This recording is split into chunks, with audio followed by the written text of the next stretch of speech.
ngobrol dengan seorang Pak Raden, karakternya tadi saya bilang kan galak, tegas, dan kemudian wah rame suaranya lantang. Tapi kalau kita ngobrol tadi, ramah banget seorang Pak Raden. Ya lain kok acting sama kalau lagi sorot kamera sama sehari-hari nggak usah sama. Kalau lagi disorot kamera, digagak-gagakkan. Begitu sutradara memberi apa-apa, cut! Kembali ke asalnya luyu-luyu. Tapi untuk saya bilang tadi ya di awal kan, untuk orang usia 80 tahun, ya semangat Bapak tuh luar biasa loh Pak. Ya, gimana? Pak, bicara soal mendongeng, tadi kata Pak Raden kan memang sampai usia sekarang masih terus mendongeng. Iya. Dongeng ini masih bagaimana Pak dengan anak-anak sekarang? Tentu tidak bisa disamakan dengan dongeng pada saat Memang ya, tapi kenyataannya kalau ada acara mendongeng itu banyak anak-anak datang. Kenapa? Karena mereka di rumah sudah tidak didongengi lagi. Ayah terlalu sibuk, ibu juga banyak kesibukan ya. Begitu ada acara mendongeng, ayo dengan dongeng. Nah, itu. Bahkan sekarang saya sempat dengar dongeng di depan KPK tuh apa? Itu aneh ya. Tadinya saya juga heran. Kok KPK mengundang saya untuk mendongeng? Ternyata yang saya dongeng itu anak-anak kecil ya. Anak SD tingkat terendah. Nah, saya diminta untuk mengajarkan pada anak-anak itu supaya mereka nantinya jangan jadi koruptor, jangan melakukan korupsi.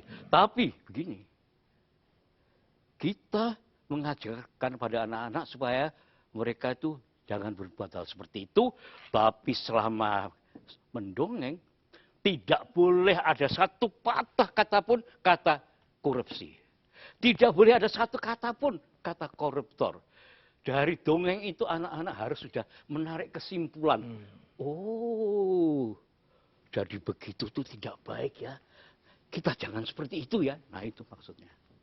Jadi tanpa ada kata-kata itu mereka harus dapat message harus sampai ke mereka ya. Iya, tanpa kata-kata itu mereka sudah harus diyakinkan ya bahwa itu tidak baik. Tapi Pak Raden pernah berpikir dulu bahwa seorang Pak Raden akan menjadi seperti sekarang ini? Dari awal dengan kostum, dengan karakter yang terbentuk. Tidak. Waktu kecil, waktu bapak saya tanya, kamu mau jadi apa nanti? Oh, saya ingin jadi orang seperti Walt Disney. Atau jadi dalang wayang kulit. Waktu saya mengatakan ingin jadi seperti Walt Disney, bapak diam aja. Tapi waktu saya mengatakan dalang, melotot. Kenapa Pak? Nggak tahu. Sekolah dulu katanya. Ya Dan begitu. memang dibuktikan oleh seorang Pak Raden ya. Itu ya. Saya tidak terbayang mau jadi Pak Raden. Enggak. Tapi ya jadi Walt Disney saya juga enggak. Tapi paling tidak bidangnya sama ya. Bidang dunia anak-anak paling tidak. Pak, bangga nggak sih Pak dengan apa yang sudah Bapak capai? Aduh, malu saya. Orang bangga itu kan sudah GR, nggak boleh Nggak pernah ada rasa bangga Pak? Senang iya, tapi kalau bangga saya kira masih banyak lagi yang harus dicapai ya. Seperti apa Pak Raden? Ya banyak hal. Misalnya, saya malu mengatakannya ya. Saya memang bahagia, tapi toh tidak sebahagia orang-orang yang lebih bahagia dari saya. Itu saja. Oke, untuk kita mengenal lebih dekat lagi sosok Pak Raden, kita lihat sama-sama yang berikut ini.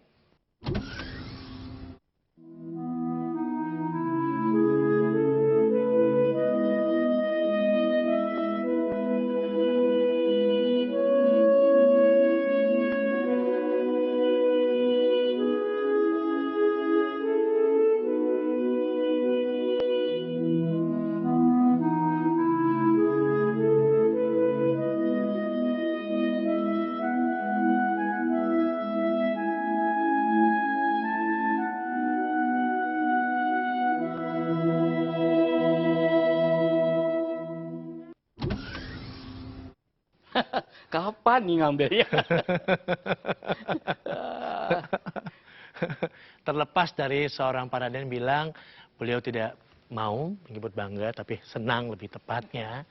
Bapak telah membawa sebuah angin yang baru, Pak, dalam dunia apa ya? Dunia televisi, dunia pendongengan, dunia apa yang kita bisa sharing buat semua orang pada saat memang itu belum ada, Pak. Tapi sosok seorang Pak Raden ada dan hadir bersama tim serial itu ya, Unyil pada saat itu. Ya, saya kira juga ada orang-orang lain yang seperti itu ya. Tidak cuma saya. Cuma yang lain-lain itu mungkin belum terangkat. Itu saja. Pak Raden, apa yang menyenangkan hati Pak Raden ketika selesai mendongeng di depan anak-anak? Kalau sambutannya baik, misalnya pada adegan yang lucu mereka tertawa terbahak-bahak, atau kalau lagi adegannya tegang mereka juga melihatnya dengan penuh ketegangan, atau sedih mereka juga sedih. Nah, itu artinya Menyenangkan, Pak. sampai. Apa itu? Oke, kita break dulu dan kita kembali saat lagi hanya di Jasa.